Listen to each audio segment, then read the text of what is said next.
I found out I didn't have cancer the same week my nephew asked when I was finally going to die so they could get rich.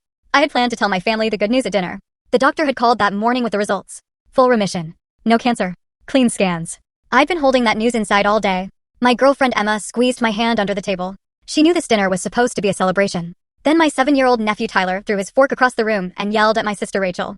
I don't care about dessert. When is Uncle actually going to die so we can finally get our new stuff? You promised. The whole room froze. Rachel went pale, then bright red.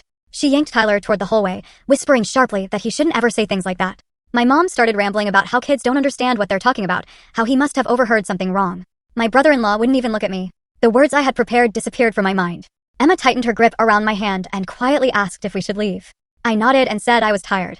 The moment I had saved for my good news died right there in that dining room. That night, I couldn't sleep. My mind kept circling back to things I'd brushed off before.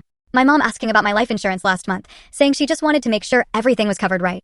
Rachel asking if I'd finished the legal paperwork a few weeks ago. How they kept Emma out of every conversation about my estate, calling it private family business. My mom on the phone 2 weeks ago saying at least the policy would be useful for someone. Around midnight, Emma found me sitting on the couch. I told her everything, the remission, Tyler's comment, the strange patterns I was suddenly seeing everywhere. She was quiet for a long time before saying, "Do you want to really know the truth? Like, really know who they are?" I asked her what she meant. She said, "Tell them the cancer spread. Say you've only got weeks. No chemo. Watch what they do." I stared at her like she was joking, but she didn't blink. She said it might be the only way to know. 3 days later, I called a family meeting. I told them the cancer had spread to my lymph nodes and liver. 4 to 6 weeks left, maybe less. I said I wasn't doing chemo because I didn't want to waste my last month's suffering. I wanted peace. I said I had made my peace with everything. My mom cried, but before the tears she had a quick flash of something on her face that looked too much like relief. Rachel hugged me and whispered, "Have you finalized everything? Legally, I mean." I nodded and said everything was in order.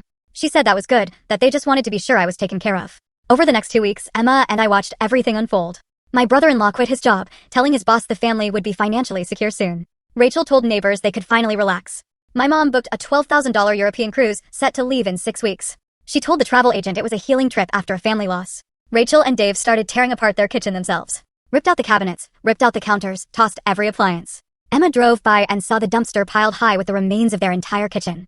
Rachel even posted pictures of the empty gutted room on Facebook with the caption "Exciting renovation coming." My nephews started getting promised new gaming setups and phones. They were told Uncle is making sure you're taken care of. Then my mom asked to borrow $15,000 for my funeral expenses so no one would have to worry later. I gave it to her, full story on the channel. Link below. Click now and watch what happened next.